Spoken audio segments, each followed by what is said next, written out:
This is the new FX2, Sony's new entry-level full-frame model in the FX Cinema lineup.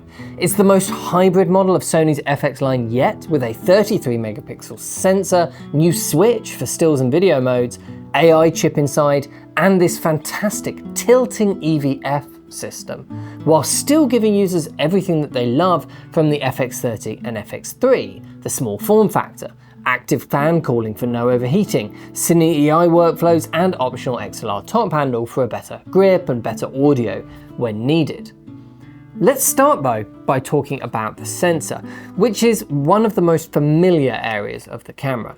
It is a 33 megapixel full frame backside illuminated CMOS sensor, which can do up to 4K 30p full frame and 4K 60p with a super 35mm crop. And if that sounds familiar to you, well, it's because it is. It's the same sensor as the A7 Mark IV. It has 15 plus stops of dynamic range with a dual native ISO of 800 and 4000, and the images look great, as they did on the A7 Mark IV. Dynamic range was always the strength of that camera. CineD's independent tests put it right alongside cameras like the Sony Burano and Canon C400. That is higher than the FX3 or FX6 score. So the sensor definitely has some good strengths. We get some nice practical assistance functions like anamorphic de-squeeze options, shutter angle, a cinetone, even the option to import up to 16 user LUTs into the camera, which is fantastic. One other nice new touch is that they've enabled S-Log in stills mode now, which is good for just keeping the look consistent when swapping between stills and video. Record modes are much the same as we've seen in other recent Sony cameras. XAVC-S as the long op option, XAVC-SI as the all-eye option, both of which can do 42 10-bits. And then there's XAVC-HS, which is their H.265 option. And it's great, but just like on other Sony cameras, it isn't available in 25p for some reason. I've been asking for years now, but I'll ask again. Sony, please unlock 25p in this. H.265 is awesome. We want to use it for regular video work too, not just slow motion. We also now get RAW output over the HDMI port for recording ProRes RAW with an Atomos recorder, but it's a super 35mm crop. It doesn't use the full sensor.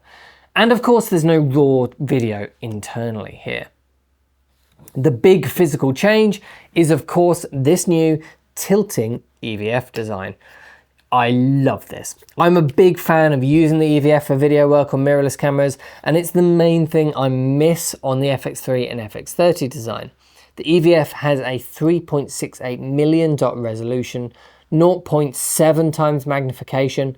The eye cup can swap between left and right orientation really easily, and most importantly, it tilts. It goes from 0 degrees, so horizontal with the body like on mirrorless cameras like the A7 Mark IV, and then a full 90 degrees straight up in the air.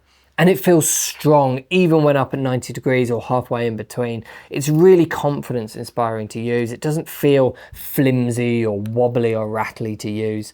It's great. It gives an extra point of contact when you're working handheld with a minimal rig. And of course, it helps you view and expose your image when outside because it blocks out the rest of the light around you. This is the first major change which we've seen to this body design since the FX3 was first launched. This, of course, has meant that they've had to tweak a few things around the body. Gone is the third screw mount on the top, for example. And the ports have had to be redesigned on the side, moving the audio ports from the top down to the bottom.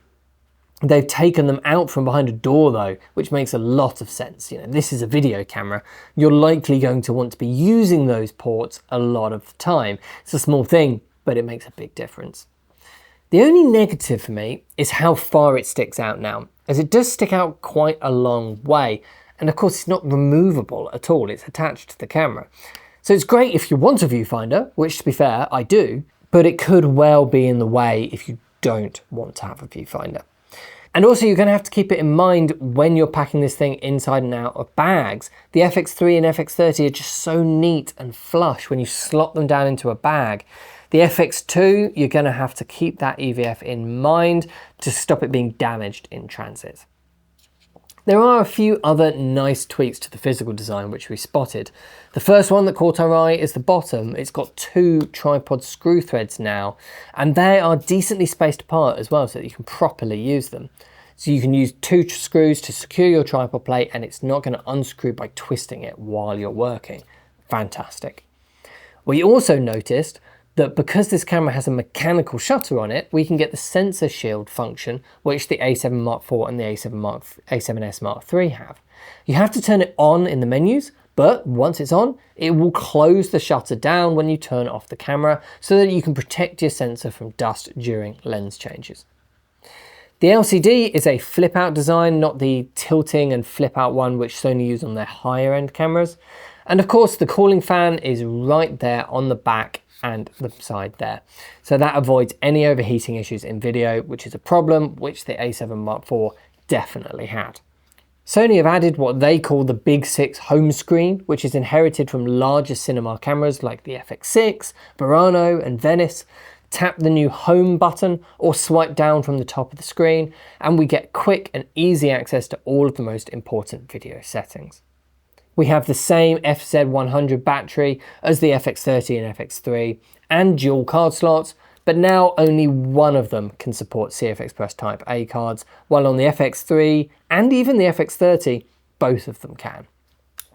The camera weighs only 679 grams though, so it's actually a bit lighter than the FX3, even with the new EVF.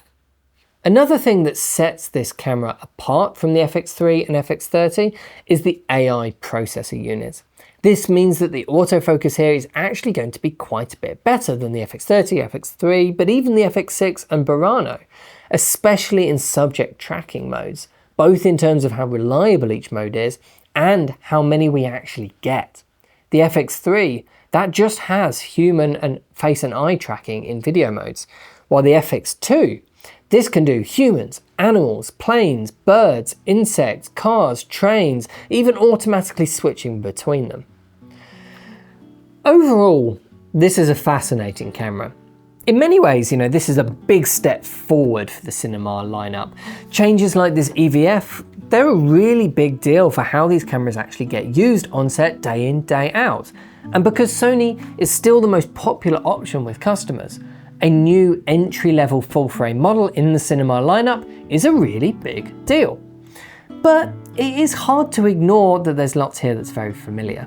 This is essentially the A7 Mark IV inside the FX body style. Now that's not necessarily a bad thing. After all, the FX3 is essentially the A7S Mark III, and the FX30 is essentially the A6700. They're all based on a stills body counterpart. But because the A7 Mark IV was released nearly 4 years ago now, I imagine some customers are going to be watching these launch videos and feeling perhaps a little underwhelmed. The A7 Mark IV sensor does have a few drawbacks which are starting to feel a little bit dated now. The main one is probably 4K 50p crop, for example. But you have to acknowledge it also has some great strengths, like its dynamic range. That is decent dynamic range for a camera of this price point. So, is this the latest and greatest technical innovation to get the industry really excited and hyped up? Probably not really. But for the right customer, this is a practical step into the lineup for people looking to get started with the Sony Cinema Line and who want a full frame camera instead of the FX30. It's a big step forwards in physical design for the small FX cameras overall as well, so it could be a really good sign of what's to come on the horizon.